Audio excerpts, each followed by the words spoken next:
10월 14일 저녁 방송을 시작하겠습니다. 비트코인 현물 ETF 초읽기 들어갔다. SEC, 그레이스케일에 대한 항소 포기. 블룸버그 분석가는 내년 1월 10일까지 비트코인 현물 ETF 승인을 90% 자신한다. 비트코인 현물 ETF 승인, 비트코인 반감기. 이 이전에 여기와 맞물리게 되는 리플과 SEC에 대한 소송에 대한 명확성, 이게 결코 따로 놀지 않는다. 고로 금융기관들이 이 가상자산으로 코인 시장으로 자금을 쏠 수 있는 합법적인 규제안이 나오는 것이지요. 그리고 얘는 법안으로 보호를 받으면서 전 세계 블랙록, 뱅가드, 스테이트 스트리트, 피델리티 각국의 금융기관들이 드디어 이 시장으로 자금을 쏠 수 있는 첫 번째 기반이 마련되는 겁니다. 여기에 따라오는 비트코인 현물 ETF와 따라오는 이더리움 현물 ETF, 각가지 알트코인 ETF와 함께 이 시장은 메가 팽창하게 됩니다. 페라리 슈퍼카 암호화폐로 산다. 비트코인 이더리움 USDC를 지원한다. 여기 기사 내용을 보니까 XRP는 아직까지 확인되고 있지 않습니다. 중요한 건 뭐냐면 페라리 슈퍼카 입장에서 코인을 결제로 받기 시작했다. 이들 입장에선 초기 시장인 코인 시장의 개수를 모아갈 수가 있겠지요. 다만 큰 그림에선 모든 결제망에 토큰과 코인과 CBDC와 각종 토큰들이 결제로 지원받게 될 것입니다. 참고사항으로 말씀을 드리는데요.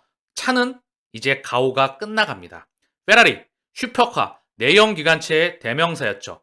페라리와 람보르기니, 부가티, 그런 슈퍼카가 많이 있죠. 마세라티와 더불어서. 그러나 이 내연기관차도 전기차가 나오게 되면서 전기차의 출력이 장난이 아닙니다.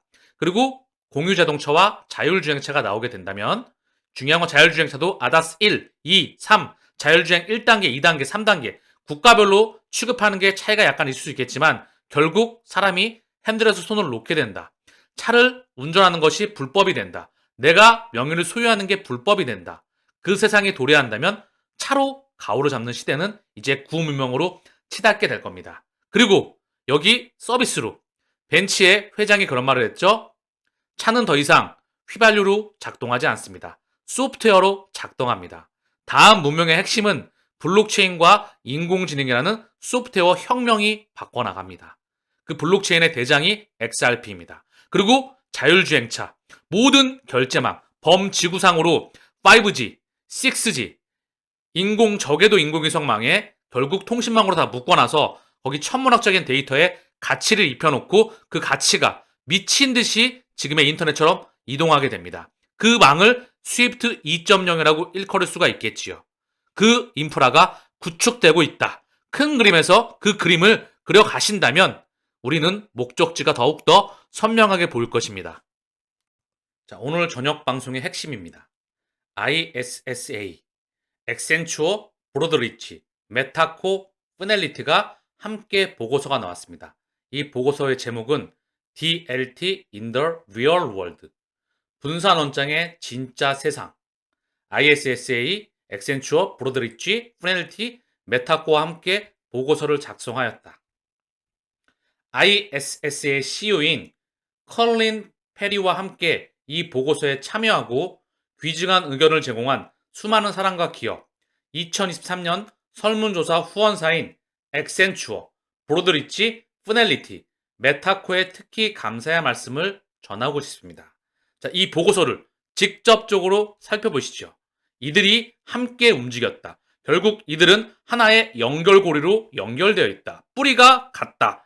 공존해 나가면서 이 문명을 확장해 나간다. 결코 경쟁하지 않는다. 먼저 ISSA, 증권 서비스 산업을 지원하는 스위스 소재 협회입니다. 증권 서비스 산업을 지원한다. 우리는 갈 길이 멀고 이제 응애하고 태어났다. 분산원장 DLT 운영 모델의 지속적인 발전은 DLT 프로젝트 간, 현금과 증권 간, 운영과 재무 간 상호 운영성 브릿지를 형성하는 능력에 달려 있습니다. 2023년에 DLT, 분산원장과 디지털 자산 헤드라인.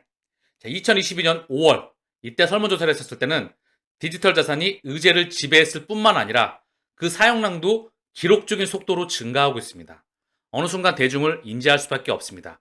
홀세일, 도매망이 설립이 완료가 되면 대중을 이걸 쓸 수밖에 없고 그때 인지하게 됩니다. 이미 가격은 달나라에 가 있겠죠.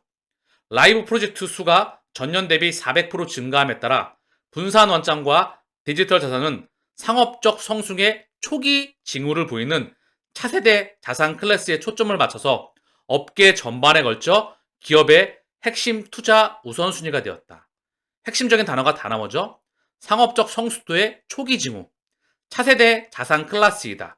그리고 전년 대비 400%가 증가하였다. 디지털 자산이 의제를 지배하였다. 분산원장, 전세계 금융기관과 가치가 있는 모든 대상에 블록체인과 분산원장과 영과일과 정보통신 기술이 입혀지게 됩니다. 제가 좀 전에 언급을 드렸던 소프트웨어 혁명. 1년이 지난 지금 상황은 어떻게 달라졌나요? 2022년 암호화 겨울 이후 FMI, Financial Market Infrastructure, 전세계 금융의 심장입니다. 바로 이 다음에 직접적으로 살펴보시죠. FMI가 어떤 역할을 하는지. FMI 주도의 주요 전환에 대한 도전과 업계 전반의 비용 효율성에 대한 새로운 초점. 오늘날 분산원장 DLT와 디지털 자산의 역할은 무엇이며 오늘날 사용의 진화를 어떻게 특성화할 수 있습니까? ISSA, 그리고 메타코, 엑센추어, 브로드리치, 이들이 함께 참여했던 보고서는 결국 FMI 주도의 주요 전환, 이 부분이 언급되고 있었다. FMI는 Financial Market Infrastructure, 금융시장의 처음과 끝입니다. 자, 한국은행에서 보고서를 발표했었는데요. 그것도 아주 예전에 FMI의 정의입니다. 금융시장 인프라, 금융시장에서 청산, 결제 등의 기능을 수행하는 인프라를 통칭한다. 시스템적으로 중요한 자금 이체 시스템, 중앙 예탁기관, 중앙 거래 당사자, 증권 결제 시스템, 거래 정보 조정소 등을 포괄한다. 금융시장의 처음과 끝을 의미한다. 지급 관련 기존의 3대 국제 기준은 중요 지급 결제 시스템의 핵심 원칙, 증권 결제 시스템에 대한 권고, 중앙 거래 당사자에 대한 권고. 자, 그러면서 FMI는 BIS 지급결제제도위원회의 개의이다. 설립연도는 1990년이고요. 여기 참가자를 보면 23개국 중앙은행 및 유럽 중앙은행의 지급결제제도 담당 고위 임직원이다. 지금 이 보고서는요, 한국은행에서 발표한 보고서였고요. 기간이 10년이 넘었습니다. 그렇다고 한다면 지금 말하고 있는 이 BIS 지급결제제도위원회, 여기에 의장은 누구다? 윌리엄 더들리 전 미국 뉴욕 연은 총재입니다. 지금의 샌프란시스코 연은 총재이자 전 연은 총재이죠. 현 미국 뉴욕 연은 총재인 존 윌리엄스 전 총재가 바로 윌리엄 더들리입니다. BIS 본부 내 사무국, 위 위원회 산하에 각종 현안 사항을 논의해 실무 그룹을 운영한다. 자, 그리고 G10, 이때는 G10이 언급되네요. 지금은 G20이죠. 홍콩, 싱가포르 등 13개 기존 회원국과 그리고 한국, 브라질, 러시아, 인도, 중국, 호주, 멕시코, 사우디아라비아, 남아프리카 공화국, 터키, 그리고 23개국 중앙은행, 유럽 중앙은행. 다시 한번 BIS, 여기 의장은 뉴욕 연은, 전 세계 기득권의 국가가 여기 다 포함될 수밖에 없습니다. 결제의 심장이었기 때문에. 그래서 좀 전에 제가 지급 결제 관련 기존의 3대 국제 기준을 말씀을 드렸죠. 이 FMI, 금융시장의 처음과 끝입니다. 바로 그래서 다시 돌아와서 FMI 주도의 주요 전환에 대한 도전. 참고사항으로 말씀을 드리는데요. 이 FMI를 설계하고 시뮬레이션하고 수정하는 게 어디다? FNA이다. 이 FNA는 기자계 데브리언트, 메타코와 무관하지가 않다. 메타코는 리플이다. 왜 하나같이 여기에서도 엑센추어 그리고 메타코가 언급이 되고 있을까요? 좀 전에 말씀을 드렸던 ISSA 그리고 조금 이따 말씀드릴 브로드리치, SBI와 리플과 연결이 되고 있었다. 고로 무슨 말씀을 드리고 싶은 거다? 설계 작업은 이미 끝이 나 있습니다. 지금 제가 보여드리는 자료는 전 세계에서 과연 몇 명이 이 자료를 찾아낼 수 있을지, 이거를 이해하는 사람이 몇 명이나 될지, 이거를 여러분들은 이 방송을 보고 계시기 때문에 이 그림을 그들의 설계자의 머릿속에 들어가서 의도를 파악해서 레포망은 금융시장 자체 망입니다. 제가 좀 전에 언급을 드렸죠? 내부 결제 금리가 또 따로 있어요. 그게 바로 기준금리, 콜금리. 이거는 시장금리와 영향을 미치지만 대중들에게 영향을 미치는 건 바로 국채금리. 여기에 플러스 가상금리가 입혀지게 되면서 바로 우리가 쓰는 예대금리로 연결이 되는 겁니다. 무슨 말씀을 드리고 싶은 거다? 우리는 설계자가 인프라를 깔아 나가는 걸 지금 눈으로 보고 계시는 겁니다. 아프리카, 중동 및 라틴 아메리카 전역에서 디지털 및 암호화 자산을 금융 생태계로 통합하는 작업이 훨씬 빠른 속도로 계속되고 있습니다. 현재 이들 지역의 디지털 지갑에 상당한 투자자 유동성이 보유되어 있기 때문에 FMI, 서비스 제공자 및 규제 기관은 이들 시장의 디지털 유동성이 기존 시장과 연결될 수 있도록 노력하고 있습니다. 자, 그리고 분산 원장 기술 DLT는 글로벌 레포 시장 인프라를 변화시키고 있습니다. 글로벌 레포 시장의 심장에 HQLAX, SBI R3, 그리고 R3, 그리고 아다라 이들이 문명을 바꿔나가고 있다. 푸넬리티와 함께 그리고 공존해 나가면서 문명을 바꿔나가는 것이다. 우리는 위험과 운영 비용을 낮추면서 유동성을 획기적으로 늘릴 수 있는 능력을 통해서 선도적인 금융기관에 힘을 실어주고 있습니다. 브로드 브릿지 디지털 혁신 책임자. 자, 그러면 브로드 브릿지 이 회사를 알아야 되겠죠. 리플과 어떤 관련이 있을까요? 자, 브로드 브릿지 좀 전에 이 보고서에 참여했던 이들입니다. 여러분들이 잊어버리셨을까봐 다시 화면을 돌렸어. 자, 그러면 다시 돌아와서 리플 투자자 SBI는 결제를 위해서 브로드 브릿지를 선택했습니다. SBI 증권은 브로드 브릿지 파이낸셜 솔루션과의 비즈니스 관계를 확장했습니다. 일본 최대 온라인 증권회사 중 하나이며 SBI 홀딩스의 자회사입니다. 자, 그래서 리플 투자자 SBI는 결제를 위해서 브로드 브릿지를 선택하였다. SBI 증권, 브로드 브릿지의 스위프트 서비스를 활용한다. 새로운 파트너십에 따라 SBI는 홍콩, 싱가포르 사업의 거래 운영을 브로드 브릿지의 아시아 클라우드 기반 서비스로 이전하고 고객에게 확인 및 명세서 출력을 자동화하는 새로운 서비스를 추가할 예정이다. 브로드 브릿지는 다시 한번 SBI와 연결되고 있었다.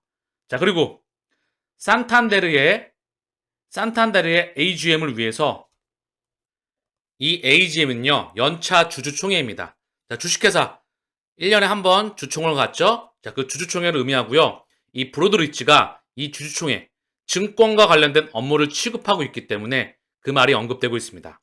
산탄데르의 주주총회를 위해서 브로드 브릿지는 블록체인을 사용하여서 대리투표를 실시했습니다. 사용된 기술이 변경되었지만 이는 2년 연속이었습니다. JP 모건과 놀턴 트러스트가 관리인 역할을 했습니다. 일주일 전에 브로드 브릿지는 미국 특허를 받았습니다. 산탄데르, JP 모건, 놀턴 트러스트, 브로드 브릿지 이들의 연결고리 또한 볼 수가 있겠죠. 2018년 11월에 나왔던 부분이고요. 자, 그러면 브로드 브릿지는 어떤 회사일까요? 자, 내용을 보면 브로드 브릿지는 공공기업 서비스 및 금융기술 회사입니다. 공개회사의 위임장, 연례보고서, 그리고 기타 재무문서, 가상 연례회의와 같은 주주 커뮤니케이션 솔루션을 제공합니다. 이 브로드 브릿지 회사는 주식시장 거래가 증가하면서 중개자의 필요성이 커졌고 주주들이 직접 대신 중개자를 통해서 대리투표할 필요성도 커졌습니다. 이는 결국 주주 투표 과정을 관리하는 새로운 산업으로 이어졌습니다. 자, 그 관련된 업무를 하는 회사이다.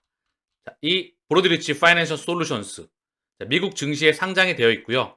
여기 주인장은 누구일까요? 뱅가드, 블랙록, 스테이트 스트리트, 모건 스탠리입니다. 1, 2, 3, 4 이들의 영향력을 벗어나지 않는다. 바로 이들 뒤에 있는 애들이 전 세계를 움직이는 겁니다. 더불어 리플의 뿌리도 정확히 갖춰. 좀 전에 확인했었던 여기 참여하고 있는 다시 한번 여기 참여하고 있는 엑센추어, 브로드 브릿지, 메타코, 푸넬리티 다 그들의 영향력 아래에 있다.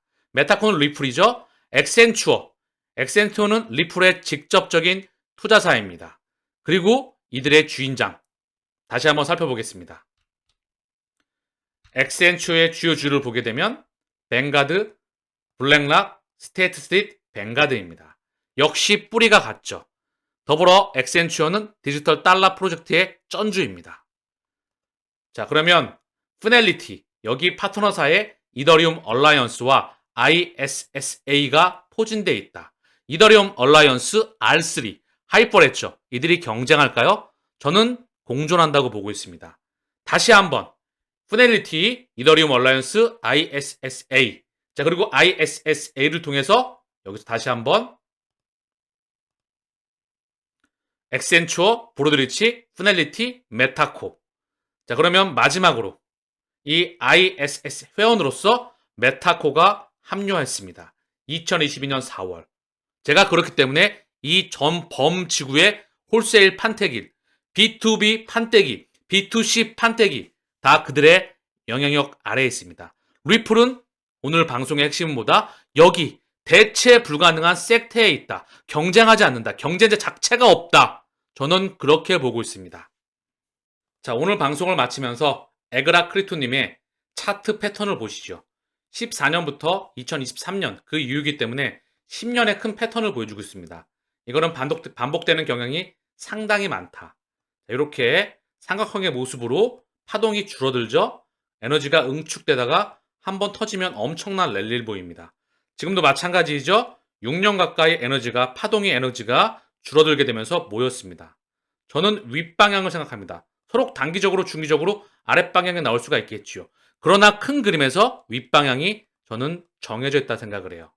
왜냐? 이 문명이 초기 시장에 참여했다는 걸, 초기 시장에 응애하고 태어났다는 걸 오늘 방송을 통해서, 오늘 보고서 자료를 통해서도 여러분들은 충분히 확인할 수 있었다. 전 세계 금융시장의 주인에 우리는 투자하고 있는 거다. 설계자의 머릿속에 들어가서 그 의도를 정확히 파악해서 이 마라톤을 완주할 수 있는 값어치를 다시 한번 확인하신 겁니다. 자, 오늘 방송 조금 어려울 수 있으니까 여러 번 보시겠고요. 그리고 이해를 해서 본인 것으로 꼭 만드시길 바랍니다. 오늘 방송은 여기서 마치겠습니다. 감사합니다.